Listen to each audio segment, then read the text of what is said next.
Петров Георгий Осипович, Халааска.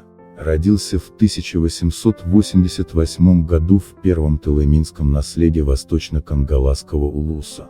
Член Всесоюзной коммунистической партии с 1921 года. По рекомендации Платона Алексеевича Аюнского был председателем областного ревкома. Герой гражданской войны. 15 лет работал на Ленских приисках в Бодайбо. Был начальником разведки в отряде Курашова. В 1923 году участвовал в боях против банды генерала Пепеляева. За боевые заслуги был награжден орденом Красной Звезды.